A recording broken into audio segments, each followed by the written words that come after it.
नमस्कार दोस्तों, आज के यूट्यूब चैनल में आप सभी लोगों का स्वागत है।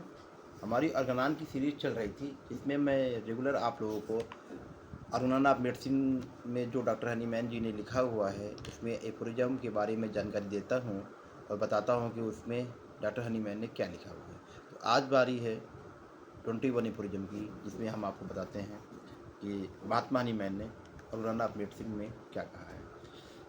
21 एफोरिज्म में सर ने लिखा है, now as it is undeniable that the curative principle in the medicine is not in itself perceptible and as is pure experimental with medicine conducted by the most accurate observe.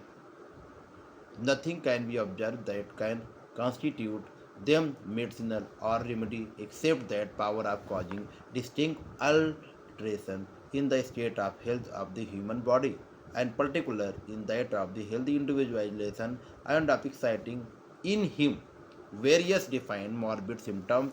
So it follows that when medicine acts as remedy, they can only bring their curative property into play means of the power of altering man's state of health by the production of peculiar symptoms, and that therefore we have only to real on the morbid phenomena which the medicine produces in the healthy body as the sole possible revelation of their individual curative power in order to learn what disease producing power and at the same time what disease curing power each individual medicine process.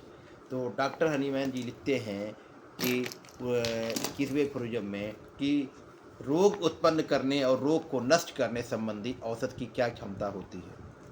Sir ने लिखा, महात्मा Hahnemann जी ने लिखा कि औषध की रोग नाशक शक्ति का पता तो अनायास नहीं चल पाता। मेधावी और अनुभवी चिकित्सक जब औषधियों का प्रयोग मनुष्य के शरीर पर करते हैं तभी यह पता चलता है कि मनुष्य के शरीर पर इसकी क्या क्रिया हुई है, क्या प्रतिक्रिया होती है तथा उसके प्रयोग से मनुष्य के शरीर स्वास्थ्य पर क्या क्या संभावित लक्षण उभरते हैं। यह एक सामान्य नियम है कि औषधियाँ स्वस्थ मनुष्य के शरीर में जिस परिवर्तन को जिस सीमा तक ले जाती हैं, लगभग उसी सीमा तक पेशेंट अस्वस्थ मानव शरीर में उनको परिवर्तनों को नष्ट भी कर देती हैं।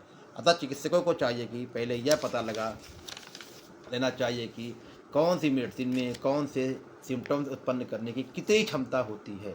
यदि चिकित्सक को यह जानकारी प्राप्त हो गई तो उन्हें यह भी मालूम हो जाएगा कि कौन सी रेमेडी से कौन से रोग के सिम्टम्स को नष्ट किया जा सकता है और उस सिम्टम्स के लिए वो मेडिसिन ही कारगर होती है। होम्योपैथी चिकित्सा प्रणाली के अनुसार जो औषधि मनुष्य के शरीर में कोई रोग उत्पन्न कर सकती है वही औषधि उस रोग को दूर भी कर सकती है, जो कि होम्योपैथी में एक नियम है, सिमिलियर का नियम होता है। जो मेडिसिन मनुष्य के शरीर में कोई रोग उत्पन्न कर सकती है वही औषधि उस रोग को दूर भी कर सकती है। हेल्दी मनुष्य में तो वह रोग के लक्षण उत्पन्न करेगी, परंतु अस्वस्थ जो अनहेल्दी पर्सन होता है जिसके मौजूद रोग के लक्षणों को वो नष्ट कर देगी। अतः औषधि की रोग नाशक शक्ति का पता लगाने के लिए उस औषधि को किसी हेल्दी मनुष्य पर उसका इस्तेमाल किया जाता है और उसकी प्रूविंग की जाती है। तो ये डॉक्टर हनीमैन ने बताया 21 एफोरिज्म में। दोस्तों, ये बहुत ही अच्छी बुक है अर्गनान ऑफ मेडिसिन। जो भी होम्योपैथी जानना चाहते हैं कृपया करके होम्योपैथी जानने और प्रैक्टिस करने के पहले अर्गनान ऑफ मेडिसिन को एक एक एफोरिज्म बहुत बारीकी से पढ़िए, उसको अपने अंदर उतार लीजिए, फिर देखिए आपकी प्रैक्टिस कितनी चमकदार हो जाती है।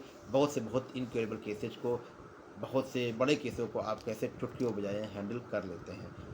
मेरे गुरु ने मुझे सिखाया था कि डेली एक एफोरिज्म और डेली एक मेडिसिन आपको पढ़ने से आपको बहुत अच्छे डॉक्टर्स बन सकते हैं।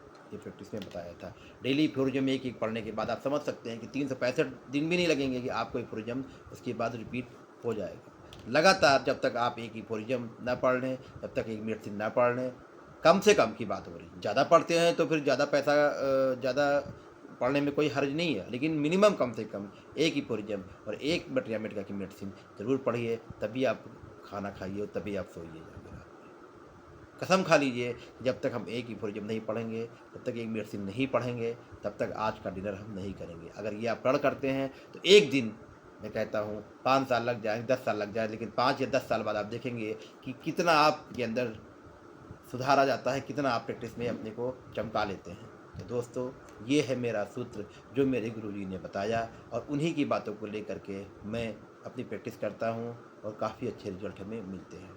दोस्तों, मिलते हैं अगले वीडियो में अरुणान आप मेडिसिन की सीरीज में। अगर दोस्तों ये वीडियो अच्छा लगा है तो इसको आप लाइक कर दें, शेयर कर दें, चैनल को सब्सक्राइब कर दें, नोटिफिकेशन का बटन जरूर दबा दें, जबकि बार बार कोई वीडियो डालते हैं तो उसका नोटिफिकेशन आपको मिलता रहे। नमस्कार दोस्तों।